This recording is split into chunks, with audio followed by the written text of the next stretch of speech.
The mornings in the house carried a silence that was not peaceful but weighted, like a blanket pressed too heavily on the chest. It was the kind of silence that didn't soothe, but suffocated. The rhythm of our life was steady, carefully maintained. My husband's presence was dependable, gentle, almost ritualistic in its kindness. He made coffee each morning, folded the newspaper, and set it neatly on the table as though arranging proof of his devotion. I responded in kind, with polite smiles, with questions about his sleep, with touches that reassured him nothing had changed. And nothing had changed. That was the truth and the problem. Our marriage had settled into a form that looked whole but felt hollow. We moved together like well-trained dancers performing steps we no longer heard the music for. The trust was absolute, unquestioned. Yet the trust itself became a prison, a binding that kept me in place even as my body and my heart whispered of absence. I was loved. I never doubted that. He saw me as constant, reliable, the safe harbor he had always known. But he no longer wanted me. Desire had vanished quietly, without confrontation or cruelty. The way a flame sometimes dies not with wind, but with the simple exhaustion of fuel. Years had gone by, and I had told myself that stability was enough, that comfort was its own form of intimacy. I convinced myself that longing was a young woman's burden, and I was past it. But the silence betrayed me.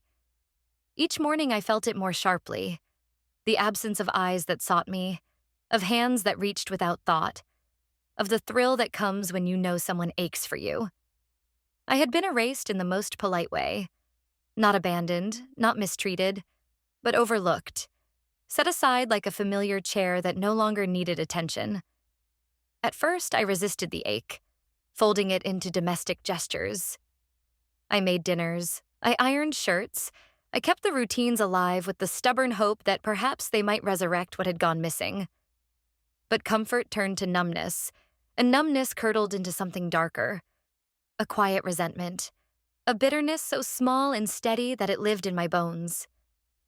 I was surrounded by kindness, yet starving. In those mornings, as the silence pressed on me, I understood the cruel paradox. To be loved but not wanted is a wound without blood, a pain invisible to everyone except the one who carries it. I was both safe and unseen, cherished and forgotten. And I knew, though I could not yet admit it aloud, that something inside me was beginning to turn, to hunger, to wait for the first crack in the walls we had built. The fracture didn't come with drama. It came at the dinner table, in the clink of cutlery, in the hum of small talk, in the way life often shifts without warning. We had gathered as we always did, plates set neatly, wine poured with practiced ease. The conversation was light. Work updates, passing remarks about the weather, stories that had been told before. It was the comfort of repetition, but underneath I felt the same dull absence, the same silence that lived in me even when the room was full. And then I noticed it. His gaze. My father-in-law's eyes lingered a fraction longer than they should have. At first, I dismissed it as imagination, a slip in my own restless mind searching for meaning where none existed. But it happened again. The pause, the weight of his attention. It wasn't crude or careless. It was deliberate, measured, so controlled that it might have been missed entirely if I hadn't already been starving for the sensation of being seen. His words followed the same pattern. Ordinary on the surface, yet tinged with something I couldn't quite name, like a note of music just off-key. Compliments too carefully chosen, remarks placed with intention. And then, a touch. Nothing more than a hand resting on my shoulder as he passed behind me, but it burned. It was brief, polite in its excuse, but my skin carried it like a secret flame. I told myself it was nothing, that I was foolish, that the hunger inside me was distorting everything. But the truth was sharper. I had been invisible for so long that the smallest acknowledgement, the simplest flicker of desire, struck like lightning through dry grass. What should have been dismissed as harmless slid into me as disturbance, awakening something buried but not dead. The rest of the evening unfolded as if nothing had happened. My husband laughed. His mother cleared plates. Conversation swirled without pause. Yet I sat there, carrying the weight of his gaze, the echo of his hand, the strange and dangerous hope that it might happen again. I hated myself for it, even as I clung to it. That night, when the house was quiet and I lay beside my husband, the memory returned unbidden. It was not love I craved, not romance, not even comfort. It was the raw electricity of being wanted, of being seen in a way that stripped the polite layers off and revealed the woman beneath. The foundation of my life remained intact, but a crack had formed. Small, perhaps invisible to anyone else, but I felt it widening inside me. I had not crossed any threshold. I had not made a choice. Yet I knew with a quiet certainty that something irreversible had been set in motion. The silence of my mornings now had an answer, a possibility, a danger that lived in the shadow of his gaze. The line was crossed on a day that began like any other, wrapped in routine, disguised as harmless. It was an errand so small it could have gone unnoticed forever. A folder my husband asked me to drop off at his father's house. I agreed without thought, carrying it as if it were nothing more than paper. Yet in truth, it was the key to the beginning I had both feared and longed for. The house was quiet when I entered. Too quiet. He was waiting, though he hadn't said he would be. The kitchen smelled faintly of coffee and something darker, heavier, like anticipation itself had left its trace in the air. The moment stretched. An ordinary exchange that refused to remain ordinary. He stood close when he took the folder from me. Close enough that I could feel the heat of his body. Close enough that the silence between us thickened into something charged, undeniable. There were pauses that should not have been there. Deliberate spaces carved out of politeness where something else lived. His hand brushed mine.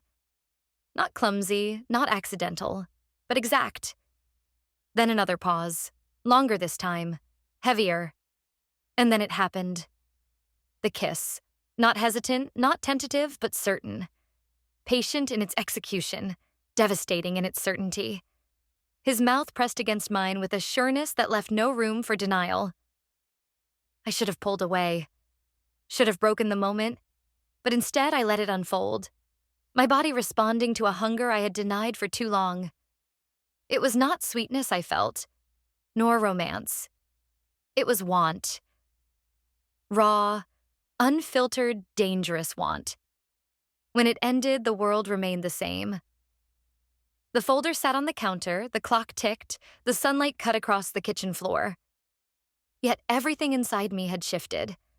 I carried the taste of him like a mark, an invisible stain that no amount of routine could wash away. That night, lying beside my husband, I replayed it endlessly. The certainty of the kiss, the firmness of his hands, the way my own body had betrayed me by not resisting. My husband's breathing was steady even, a rhythm of trust that cut deeper than any accusation could. I turned to him, watched him in the dim light, and felt the cruelest truth of all. I was already lost. The ghost of want had returned after years of silence. It moved through me like fire under ash, a reminder that I was not dead, not erased, not finished. The threshold had been crossed, and though no one else knew, though the world still looked intact, I carried within me the certainty that nothing would ever return to what it had been before. It began with small pretexts, the kinds of excuses so fragile they could have snapped under the lightest scrutiny. A scarf, left behind in his house, folded neatly on the chair by the kitchen. It might have been an oversight. It might have been nothing. Yet it became a symbol, a quiet invitation we both recognized. He didn't return it. I didn't ask for it. Its absence hovered between us, waiting, heavy with meaning neither of us dared to name aloud. The hunger grew sharper with each encounter. Glances stretched into silence. Touches lingered. The air between us thickened until it no longer felt like something we could pretend away. My body carried the knowledge of what had happened in his kitchen, and it betrayed me in every small gesture, every careful pause. I was no longer numb. I was alive, restless, desperate to feel that electricity again.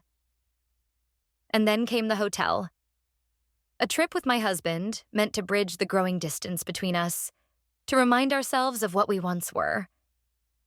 He had planned it kindly, thoughtfully. A weekend away, a chance to rest, to reconnect. But the truth revealed itself in the coldness of our bed. He touched me with love, but not with desire. His hands moved as though fulfilling duty, his words soft but hollow. My body lay beside his, unresponsive, aching for what he no longer carried. That very night, while he slept, I slipped out. The act itself felt inevitable, as though all my choices had already been made long before my feet touched the floor. I met him, my father-in-law, outside, the night air biting, the darkness swallowing every trace of hesitation. The kiss was immediate, consuming, the kind that didn't ask for permission because both of us already knew the answer. It was hunger, not affection, that drove us.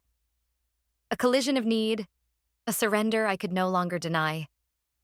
When he pulled back, his words came not as warning, but as prophecy. This could not stop now. He didn't have to convince me. I already knew. The scarf, the stolen moments, the silence of my marriage. All of it had been leading here. I felt it in my body, in my pulse, in the way the night seemed to close around us like a seal. Back in the hotel room, I lay awake beside my husband, my skin still burning, my mind replaying every touch. The contrast was unbearable. His steady, unknowing presence against the wildness that had just claimed me. The gulf was absolute, impossible to bridge. I realized then that the scarf was no longer a simple object, no longer an excuse.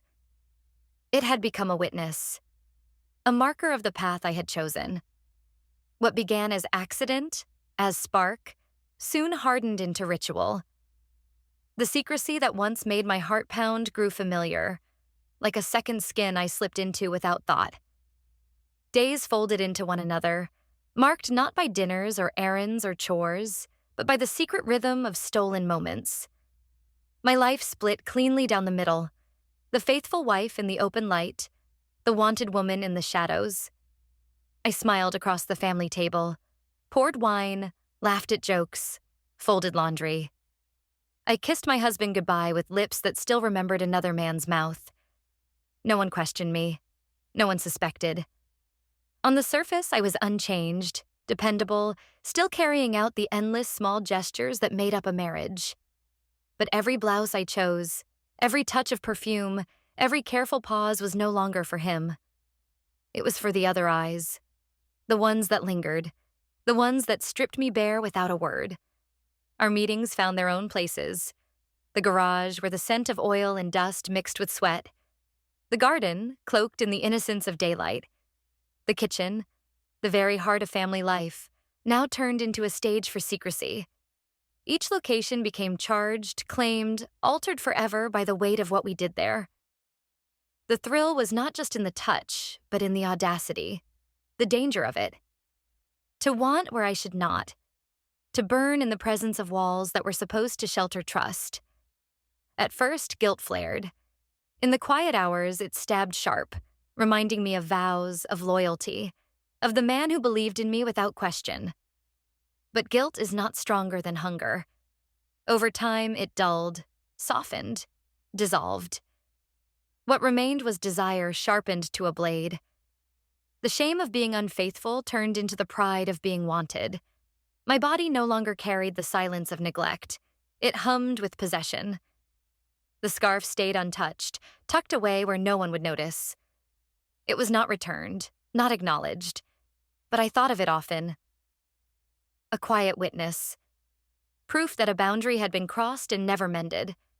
I began to live two lives. One where I cooked meals, paid bills, shared soft words, and another where I surrendered myself to a fire I had thought was lost forever. Neither life erased the other. They coexisted, feeding each other, each making the other more unbearable, more intoxicating. And in the middle of it all, I knew this truth. I was no longer waiting for chance, no longer stumbling into mistakes. I had chosen this, repeatedly, deliberately. And in that choice, I had become someone else entirely. It couldn't remain seamless forever. Even the most carefully tended masks began to slip, and mine had started to fray in ways I could not fully control. My husband noticed first not in grand discoveries, but in small questions that hung in the air like dust motes catching light. "You've been somewhere else lately. I feel like I'm losing you." He never demanded, never accused. Gentleness was his nature. But his words carried weight, a quiet echo of what I already knew was true. I lied to him easily, not because I lacked love, but because I had already severed the cord of truth between us. My reassurances were smooth, rehearsed without effort. I reached for his hand when he doubted, leaned in to kiss him when his eyes searched mine, and let him believe. My body knew how to mimic affection, how to perform loyalty. I told myself it was mercy, sparing him the cruelty of knowing. But in truth, it was cowardice. I could not bear the collapse that would follow honesty. Inside, I was already gone. Each denial pulled me further from him, not closer. The distance widened with every night I lay beside him while my mind replayed another man's touch, another man's hunger. My husband was steady, faithful, soft. But I had crossed into a world where steadiness was not enough. Desire had claimed me. Possession had marked me, and I could no longer pretend to fit back into the quiet safety of our marriage. There were moments when guilt rose sharp again, watching him fold laundry with absent care, or when he reached for me with a touch that asked for nothing more than presence. In those moments, I saw the betrayal in its purest form, not in sex, not in secrecy, but in absence. I was absent. My body was beside him, but my being was elsewhere, claimed by someone who should have been untouchable. And yet I did not stop. I could not stop. The dual life had consumed me. Each dinner with his family became theater, each smile a performance, each glance toward the man I should have feared becoming a secret exchange I lived for. My husband grew more uncertain, more withdrawn, but he never pushed, never forced the confrontation that might have torn the truth into the open. He believed me still, even as the evidence of my distance multiplied. I told myself that his gentleness made it easier, that his inability to accuse allowed me to continue. But the darker truth was this: his trust no longer mattered. His belief in me was a fragile thing I could shatter at any moment, and still I chose to protect the lie. Because the hunger had long outgrown my guilt, and no part of me, wife, lover, or betrayer, was willing to give it back. By autumn, the veil of pretense had thinned to nothing. What had once felt dangerous, what had once been wrapped in secrecy, had transformed into something that no longer needed justification. The affair was not a mistake to undo. It had become part of me, stitched into my being as firmly as breath, as bone. Our meetings grew darker, less tender, more certain. The garage no longer carried the thrill of first risk. It had become a place of possession, a claiming ground. His hands did not ask anymore. They took, and I gave without resistance, with a hunger that frightened even me. We no longer spoke of danger, of discovery, of restraint. We had crossed beyond those questions. It was not exploration now. It was inevitability. The scarf remained, untouched and silent, a relic of the first invitation. Each time I thought of it, folded and waiting, I understood its true meaning. I had never left that moment. From the instant it stayed behind, everything after had been inevitable. At home, the cracks widened. My husband looked at me with a quiet desperation that pierced, though I no longer had the strength or the will to answer it. His words grew softer, his eyes heavier, and though he suspected, he could not bring himself to demand. He carried his doubt like a secret illness, something festering beneath the surface, never spoken but always present. And I carried my betrayal beside him, smiling, touching, lying with ease, all the while knowing I had already destroyed him. When his father told me we were past the point of pretending, I did not argue. I agreed. Pretending belonged to the early days, to the space where guilt and denial still had weight. That time had ended. We were too far inside it now, too consumed, too bound by the very hunger that had undone me. My marriage remained intact in appearance. The routines still functioned, the dinners, the shared bed, the small gestures that made us look whole from the outside. But the truth was already ash. My husband's trust was broken, even if he did not yet name it. I had crossed so many thresholds there was no path back, no version of myself that could undo what I had chosen again and again. I lived in the certainty of collapse. It had not yet come, but it was inevitable, carried inside every choice I made. I no longer wondered if it would happen, only when and how violent the unraveling would be. And yet, even knowing this, I could not stop. Hunger had claimed me, possession had bound me, and love, gentle, steady love, was powerless against the fire I had chosen.